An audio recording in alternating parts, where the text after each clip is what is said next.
네, 한주경제판 뉴스킥 5는 한 주간에 벌어진 여러 가지 경제 현안 중에 저희 어쨌든 경제 제작진이 선정한 빅뉴스 5가지라고 보시면 되겠습니다. 자, 그럼 저희가 선정한 한 주의 경제판 뉴스킥 5 키워드로 먼저 만나보시겠습니다. 화면으로 보여주시죠? 네, 나오고 있습니다. 5가지인데요. 변동성주의, 갈대 같은 남자, 쨍하고 지방 뜰날, 네, 탈팡족, 새 선택지, 자, AI 인재 이렇게 저희가 키워드로 정해봤는데요. 먼저 처음 저희가 선정한 변동성주의, 자, 주식 차트 나와 있죠? 어떤 소식인지 큰 화면으로 보이시죠? 네, 국내 증시 이번 주에 아주 롤러코스터 같은 장세를 보여줬습니다. 이 와중에 7,500까지 간다 이런 전망까지 나오고 있는데요. 오늘 코스피 조금 전에 장 마감됐는데 1.44% 하락했고요. 코스닥 2.49% 하락하면서 조정 마감됐습니다. 자, 오늘을 포함해서 이번 주 우리 증시 소위 워시 쇼크로 하루 사이에 매수매도 사이드카 발동하면서 큰 변동성을 보였습니다. 자, 이런 와중에 글로벌 시장에서는 우리 코스피가 7,500까지 올라갈 가능성도 있다는 분석까지 나와서 주목을 받고 있는데요. 자, 이번 주 우리 증시 특징을 분석하고 향후에 어떤 방향으로 흘러갈지 좀 자세히 진단하기 위해서 이분 전문가 전화로 연결을 했습니다. 자, 정해창 대신증권 리서치센터 FICC 리서치부 선임연구원 연결되어 있는데요. 자, 정 연구원님 나와 계신가요? 네, 안녕하십니까. 네, 안녕하세요. 자, 이번 주 상당히 고생 많으셨을 것 같습니다. 시장이 너무 변동성이 심했는데, 자, 오늘도 심한 변동성을 보였어요. 그래서 이번 주 증시 우리 정 연구원께서는 어떻게 보셨는지 먼저 총평으로 한 말씀 좀 부탁드리겠습니다. 예, 우선 오늘도 투자자 여러분들이 굉장히 어려운 하루를 보내셨을 것 같습니다. 저는 글로벌 AI 지수를 중심으로 기본적인 IT 섹터의 매도세가 강화가 되면서 오늘 장 초반 일단 이번 주에 벌써 두 번째 사이드카가 발동이 되었습니다. 그러나 제가 지금 좀 투자자분들도 좀 논리적으로 모순되거나 상충된다라고 느끼는 부분들이 있으실 것 같습니다. 그래서 이번 주 AI 발로 나온 이런 이슈들을 체크를 해보면 초반에는 클로드 쪽에서 워낙 AI 소프트웨어가 잘 나오다 보니까 기존의 소프트웨어 산업을 점식하는 것이 아니냐 이런 우려에서부터 시작을 해서 엔비디아와 이제 오픈 AI 사이에 갈등설도 있었고요. 그리고 알파벳과 아마존이 연이어서 거의 2천억 달러 가까운 엄청난 자본 투자를 하겠다라는 발표가 있었습니다. 그렇기 때문에 자본 투자를 너무 많이 해서 수익성이 훼손되는 거 아니냐 이런 우려들이 복합적으로 작용이 됐다고 생각을 하고 있는데요. 그런데 AI 수요도 분명 좋아지는 거고 미국에 있는 소프트웨어 기업들이 이것 때문에 안 좋다 이건 알겠는데 반도체 업종은 왜 떨어지냐 이게 지금 우리나라 투자자분들이 가장 이해하기 어려운 그런 모순적인 부분이 아닐까라고 생각을 하고 있습니다. 이런 상충되는 논리들이 존재하기 때문에 저희는 일단 AI가 모든 원인은 현재는 아니라고 생각을 하고 있고요. 특히 모두 발언에서 워시 쇼크도 말씀을 주셨는데 지난 주말에 케빈 워시 의장이 연준 의장으로 지명된 이후 통화정책 기조가 이제 변화될 것이 시사가 되고 있습니다. 그렇기 때문에 글로벌 포트폴리오 조정이 나타나면서 귀금속부터 해서 이제 유동성 자산, 비트코인이라던가 아니면은 금, 은에서부터 이제 IT 섹터로 단기 변동성이 확대가 되기 시작했는데요. 이 부분이 이제 기술주 밸류에이션 부담과 수익 실현에 대한 욕구를 동시에 건드리기 시작을 하면서 IT 섹터 전반적인 셋오프 심리로 확산됐다라고 생각을 하고 있습니다. 네. 자, 오늘 증시하고 이번 주 변동성만 보면 좀 고개를 갸우뚱할 수도 있는데 JP모건이 우리 코스피 올해 7,500까지도 갈 수 있다. 이렇게 굉장히 긍정적인 전망을 내놓지 않았습니까? 자, 이거 실제 가능하다고 보시는지 어떻게 보십니까? 네, 우선 먼저 말씀드리면 JP모건이 베이스 시나리오로 제시한 코스피 목표치는 6,000포인트입니다. 그때 이제 강세 시나리오로 7,500포인트를 동시에 제시했는데 일단 기본 시나리오는 6,000포인트라고 보시면 될 것 같고요. 저희 대신증권도 상반 기준 이제 코스피 타겟 시나리오를 한 5,800선으로 제시드리고 있습니다. 하반기 같은 경우에는 이제 인플레이션이나 이런 추세들을 보면서 변동성이 확대될 수 있다 이렇게 말씀을 드리고 있는데 우선 저희도 타겟을 조금 더 디테일하게 5,800으로 제시드렸을 뿐이지 JP모건과 일단 기본적으로 6,000이랑 5,800이랑 큰 차이가 나는 수치는 아니라고 생각을 하고 있고요. 일단 기본적으로 컨셉은 반도체 산업을 중심으로 일단 이익 전망치가 빠른 속도로 상승이 되고 있고 반도체와 함께 이제 조선, 방산 아니면 전력기기나 원자력 그리고 로보틱스와 같은 이제 업종들이 하나씩 이제 이익 성장이 치고 올라오면서 특히 이런 이익이 꺾이지 않을 것이라는 전망을 JP모건에서 주셨습니다. 그리고 한국에 대해서도 이제 코멘트를 줬었는데 지배구조 개혁이 지속되고 있기 때문에 이제 외국인들의 한국에 대한 시각이 달라질 수 있다. 이런 과정이 전반적으로 깔려 있다라고 저도 파악을 하고 있고요. 일단 기본적으로 추정에 대한 기본적인 전망은 저희와 동일하다고 생각을 하고 있습니다. 저희도 현재 코스피 선행 EPS가 빠르게 상승을 하고 있기 때문에 현재 어제 기준으로 12개월 선행 EPS가 576포인트까지 올라왔거든요. 그러다 보니까 현재 5,000포인트 수는 PER 기준으로 이제 8.7배를 미달하는 수준입니다. 즉 10배도 안 되는 극심한 저평가 영역이라고 말씀을 드리는 거고요. 때문에 저희는 PER 기준으로 10배 수준까지만 올라가도 5,800 수준까지는 올해 충분히 갈 수 있다라고 말씀드리고 있는 거고 이 부분이 이제 JP모건의 베이스 시나리오와 저희와 이제 거의 동일한 시나리오라고 저희는 해석을 하고 있습니다.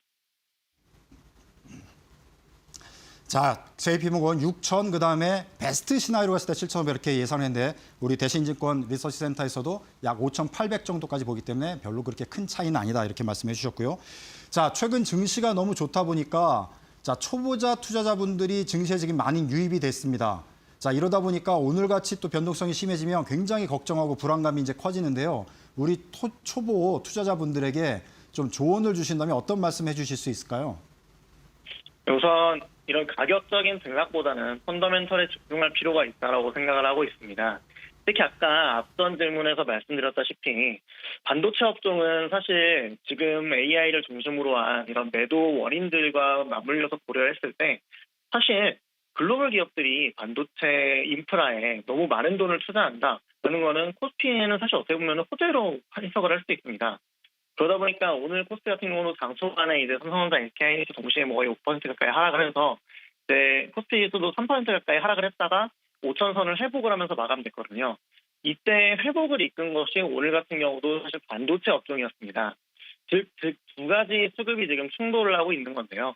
글로벌 헤지펀드 중에 이제 귀금속이라던가 아니면은 미국에 있는 소프트웨어, IT 섹터에서 손실을 봤던 그런 투자자들이 손실을 만회하기 위해 이제 글로벌 IT 섹터를 전반적으로 매도하는 과정에서 한국 증시에서도 이제 반도체나 IT 섹터나 거의 같은 섹터로 묶이기 때문에 무차별적인 매도가 나왔다.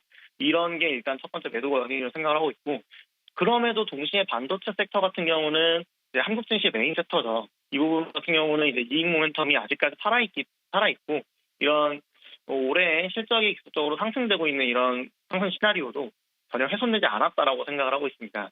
그렇기 때문에 이 펀더멘털에 집중하시는 게 좀 더 현재로서는 유효하다라고 말씀을 드리고 있습니다. 그렇기 때문에 이익 잠재력 대비 가격이 높아져 있는 밸류에이션 매력을 이제 중심으로 하여서 너무 그렇게 중심을 잃지 않으셨으면 좋겠고요.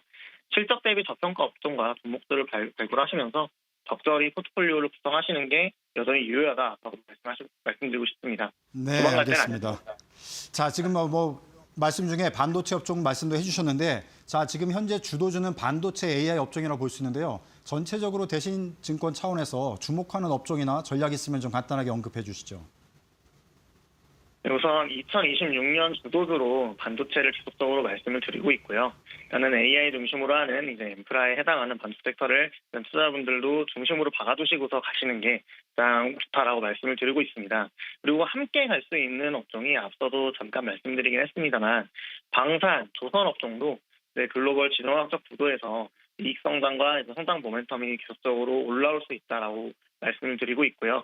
그리고 지주와 증권 업종 같은 경우도 이제 한국 증시의 자본시장 선진화 정책이 계속적으로 모멘텀이 유효하기 때문에 이 부분들이 이제 투자 포인트로 저희가 가져갈 수 있는 부분이다라고 말씀드리고 있습니다. 그래서 2026년에 세 가지 말씀드립니다. 반도체, 그리고 방산조선, 그리고 지주증권 이렇게 세 파트로 나눠서 보시면 될 것 같습니다. 네, 알겠습니다. 자, 그럼 이제 다음 주가 중요할 것 같습니다. 이번 주는 이렇게 힘들게 여러 변동성을 겪으면서 시장을 이제 거쳐왔는데요. 다음 주 일단 단기적으로 우리 증시 어떻게 전망하시고 또 우리가 염두에 둬야 될 포인트 어떤 것들을 보면 되는지 조언 부탁드리겠습니다. 네, 우선 당분간은 글로벌 증시 전반적으로 변동성이 높아져 있는 상황이라고 좀 말씀을 드리고 싶습니다. 아까 잠깐 말씀드렸지만 지금 귀금속 시장 같은 경우는 어제도 이제 은이 마이너스 20% 가까이 하락을 했고, 그리고 사실 증시에 자금적으로 수급적으로 영향을 줄 수 있는 주변 시장들이 굉장히 크게 흔들리고 있는 것은 분명한 사실입니다. 미국 증시에서도 이제 나스닥이 IT 섹터 중심으로 변동성이 굉장히 크게 나타나고 있고, 그리고 앞서 케빈 워시 의장이 이제 새로운 연준 의장이 들어왔기 때문에 정책 패러다임 변화 시기에서 이제 글로벌 주요 자금들의 포트폴리오가 변화가 될 수밖에 없습니다. 그 과정에서의 변동성은 불가피하다라고 말씀을 드리고 있고요. 그리고 특히 다음 주 같은 경우는 국내 증시는 설 연휴를 앞두고 있습니다. 그다음에 긴 연휴를 앞두고 경제 심리와 이제 관망 심리가 더 커질 수 있는 상황이라고 말씀을 드리고 있고, 그다음에 전문가 매물서 과정은 어느 정도 염두를 해두시는 게 좋을 것 같다고 생각을 합니다. 네. 예. 네, 끝으로 말씀 전해 주시죠. 예. 다음 주 이제 전망 오늘 제가 자료를 냈는데, 다음 주에 이제 미국 고용지표와 중국 물가지표가 발표될 예정입니다. 미국 고용지표 같은 경우는 사실 통화정책 무게중심이 차기 연준 의장으로의 성향으로 옮겨왔기 때문에 고용지표의 영향은 크게 없을 것이라고 저희는 말씀드리고 있습니다. 다만 최근 기술주에서 가치주로 넘어가는 이런 순환매나 섹터 로테이션이 나타나고 있기 때문에 이런 순환매를 가속화하는 동력으로 작용을 했다고 말씀드리고 있고요. 그리고 중국 물가 또한 최근 최악의 디플레이션 국면을 통과하고 있는데, 중국은 최근 과잉 공급을 해소하려는 그런 정책과 동시에 국내 소비를 중심으로 한 내수 부양 정책들이 이제 펼쳐나가고 있는 상황입니다. 그렇기 때문에 과잉 공급이 완화되는 과정에서 국내에서 이제 경쟁 우려로 이제 계속 어려움을 겪고 있던 시클리컬 산업, 특히 에너지와 철강 업종 등이 최근에 저평가되어 있는데, 이런 부분에서 긍정적인 모멘텀이 있다는 부분도 다음 주에 체크하시면 좋을 것 같습니다. 네, 말씀 감사합니다. 시간 관계상 여기까지 듣도록 하겠습니다. 자, 지금까지 정해창 대신증권 리서치센터 선임연구원께서 수고해 주셨습니다. 네, 자, 이번 주 증시 너무나 변동성이 심했기 때문에 첫 번째 소식으로 증시 진단을 해드렸습니다. 자, 두 번째 어떤 소식인지 화면으로 크게 한번 보시겠습니다. 자, 한미 관세 다시 또 지금 삐그덕거리고 있습니다. 자, 트럼프 대통령이 자동차 관세 25%로 다시 올리겠다, 뭐 이런 식으로 얘기해서 지금 상당히 불안한 상황인데요. 자, 지금 한미 간에 다시 지금 고위급 저촉 회담이 열리고 있고 여러 가지로 지금 준비를 또 해야 되는 상황입니다. 자, 이거 관련해서 김지영 캐스터가 좀 자세히 전해 주실까요? 네, 한미 관계에 긴장감이 생겼습니다. 미국이 한국에 대한 관세 25% 복원 절차에 들어갔기 때문인데요. 정부는 통상 외교 라인을 총동원해서 설득에 나서기는 했지만 막상 막기는 쉽지 않은 분위기입니다. 가장 큰 문제는 관세 갈등이 안보 갈등으로 이어질 수 있다라는 부분인데요. 지금 핵 추진 잠수함, 또 원자력 협정, 전시작전 통제권 등 핵심 현안들이 같이 묶여있기 때문입니다. 이에 따라서 조현 외교부 장관이 미국을 방문해서 루비오 국무장관에게 관세와 안보는 분리해야 된다라고 이야기하긴 했지만, 미국이 한국의 합의 의지를 좀 더 보고 싶어 한다라는 이야기가 나오고 있는 만큼 정부가 안보 분야에서 먼저 성과를 내는 것으로 방향성을 잡은 분위기입니다. 관세 문제가 단순히 무역 분쟁이 아니라 지금 한미 관계에서 좀 중요한 변수가 되지 않을까라는 게 시장의 분석이기도 합니다. 네, 아직 지금 결론이 나지 않았지만 긍정적으로 잘 마무리되기를 기원해 보겠습니다. 자, 이렇게 두 번째 소식 마무리하고요. 세 번째 한 주의 경제판 뉴스기획 어떤 소식인지 또 화면으로 만나보시겠습니다. 자, 지방 투자입니다. 청와대가 이번 주에 재계 관계자들과 아주 그냥 빅 회의를 열었죠. 거기서 향후 5년간 300조 원을 지방에 투자하겠다, 이렇게 해서 국토균형 발전에 아주 시동을 걸겠다는 당찬 포부를 밝혔습니다. 자, 관련해서 이지은 기자가 내용 전해주실까요? 네. 지난 4일이었습니다. 이재명 대통령이 청와대에서 경제계 주요 인사들과 청년 일자리, 그리고 지방 투자 확대 방안을 논의했는데요. 이 자리에는 삼성전자와 현대차그룹, 그리고 LG그룹 등 10대 그룹 총수들이 참석했습니다. 이 대통령은 사회에 진입하는 청년들이 더 많은 일자리를 만날 수 있도록 기업의 채용 확대를 요청했습니다. 또 수도권 집중을 나누기 위해서 지방의 새로운 성장 거점을 만들겠다는 뜻도 밝혔는데요. 이에 대해 재계에서는 정부 정책에 협력하겠다고 답했습니다. 좀 더 세부적으로는요. 앞으로 5년 동안 집안에 약 300조 원을 투자하고 또 신규 채용도 5만 명 수준으로 늘리겠다고 답했습니다. 다만 이날 지역별 투자 내역이 구체적으로 공개되진 않았지만 주요 그룹의 지역 투자 계획에서 강원권은 빠져 있어서 투자에서 소외가 되는 게 아니냐 이런 우려도 나오고 있습니다. 이번 간담회가 청년 고용 확대와 또 국토 균형 발전의 전환점이 될 수 있을지 관심이 모아지고 있습니다. 네, 역시 지방도 좀 발전해서 국토 균형 발전 하루속히 좀 왔으면 좋겠다 이런 생각을 하게 되고요.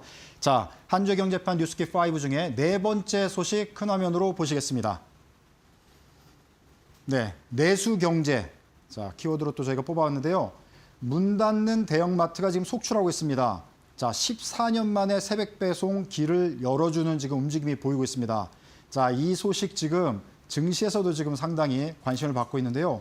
쿠팡 사태 관련해서 오히려 우리 대형마트가 지금 손해를 보고 있는 거 아니냐. 오히려 대형마트가 지금 문을 닫고 있어서 상당히 지금 어려움을 겪고 있는데 새벽 배송 길을 열어주겠다. 지금 정부 여당이 이런 움직임을 보이고 있습니다. 김지영 캐스터가 자세한 소식 전해주실까요? 네, 앞서 이야기해 주신 것처럼 무려 14년 만에 대형마트의 새벽 배송 금지 규제가 풀릴 것으로 보입니다.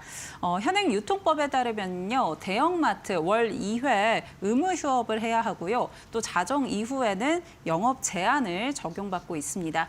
그런데 정부와 정치권에서 예외 단서를 추가해서 이 온라인의 경우 심야 영업이나 제한 규제를 완화하는 방안을 논의 중인데요.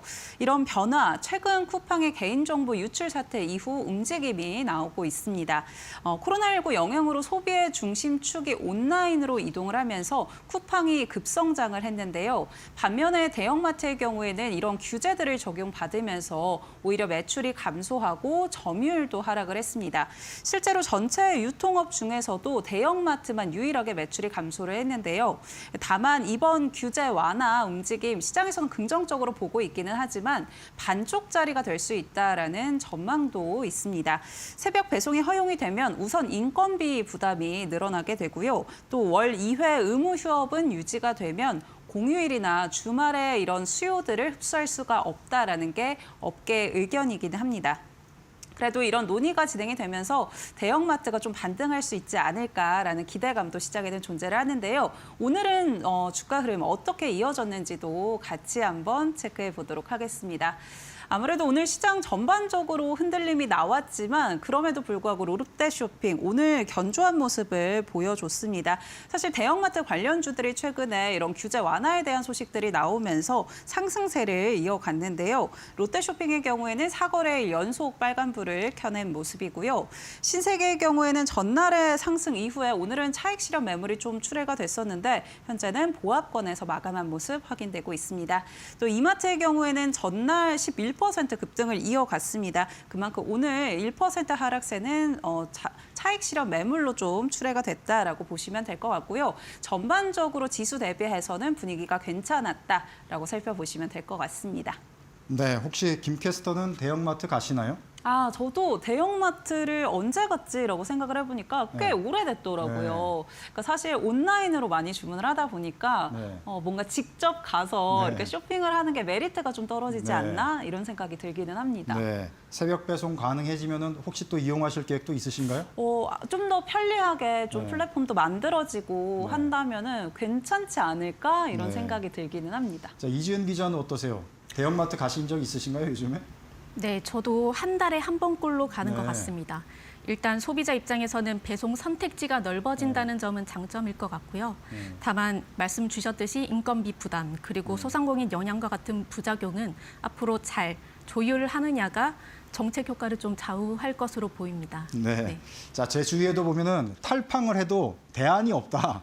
그러니까 쿠팡을 이용하게 되는데 이처럼 이제 새벽 배송이 이제 대형마트가 되고 그러면 대안이 생기는 거니까 뭐 긍정적인 요소가 될 수도 있을 것 같고요. 근데 이제 계속 이제 업계에서도 얘기하지만 휴일에는 또 이제 의무 휴업을 하게 되는 그런 게 있으니까 또 이제 각 주에 또 이용하려면 약간 불편함이 있어서 역시 대형마트가 또 좀 어려움이 있는데 결국은 이제 전통시장과 대형마트 또 이제 쿠팡과 같은 온라인 그 마켓 이게 전부 다 좀 균형을 이루면서 공정하게 경쟁을 할 수 있게끔 아주 솔로몬의 지혜가 있는 그런 시장을 좀 만들어야 되지 않을까 이런 생각을 하게 됩니다. 자, 네 번째 소식 이렇게 전해드리고요.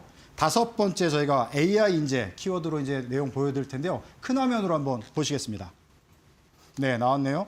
AI 인재 교육부가 지역 AI 인재 육성을 위해서 전문대학 중심으로 240억 원을 투입하겠다는 소식이 나왔습니다. 자, 어떤 내용인지 이지은 기자가 전해주실까요? 네. 정부가 AI 인재 육성을 위해서 예산 240억 원을 투입할 예정입니다.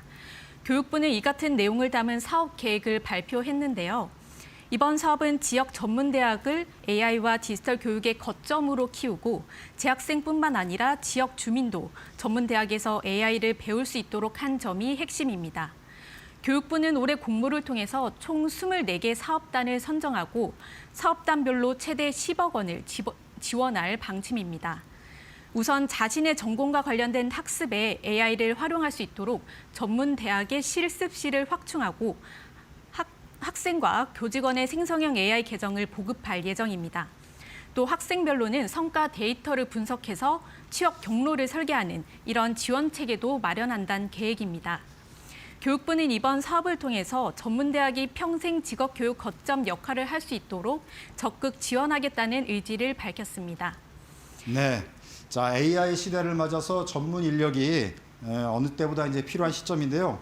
국내 제도와 시스템은 지금 이에 대한 준비가 필요한 것이 현실입니다. 자, AI 관련해서 뭐 종가 우리가 또 차트 준비한 거 있죠? 보여주실까요? 네. 이어서 관련주 주가 흐름도 보고 가겠습니다. 오전 코스피 지수가 미국 기술주 한파 영향으로 잠시 5천선 아래로 하락했었는데요. 관련주 역시 하락 흐름 보였습니다. 웅진 크라우드웍스 전일보다 1% 하락했고 또 아이스크림 미디어 2%대 메가스터디 교육은 전일 대비 4% 넘게 하락했습니다. 비상교육은 보합권으로 마감했습니다. 네. 앞서 저희가 이제 첫 번째 소식으로 오늘 증시 상당히 하락폭이 있었고 변동성이 심했기 때문에 관련 영향으로 이제 보시면 될 것 같고요. AI 뭐 호재 관련해서 하락했다 이렇게 보이는 거는 좀 오늘은 어폐가 있을 것 같습니다. 자, 참고로 보여드렸고요. 자, AI 인재 육성을 위한 절실한 교육 제도 개편 내용 앞으로 우리가 어떻게 될지 잠시 후 2부 초대석 시간을 통해서 진단을 또 해드리도록 하겠습니다. 자, 그럼 한 주의 경제판 뉴스킥 5는 여기서 마치도록 하겠습니다. 어쨌든 경제 저희 제작진이 선정한 5가지 뉴스는 이지은 기자 그리고 김지원 캐스터 조금 전에 정해창 대신증권 리서치센터 선임연구원께서 수고해 주셨습니다. 감사합니다.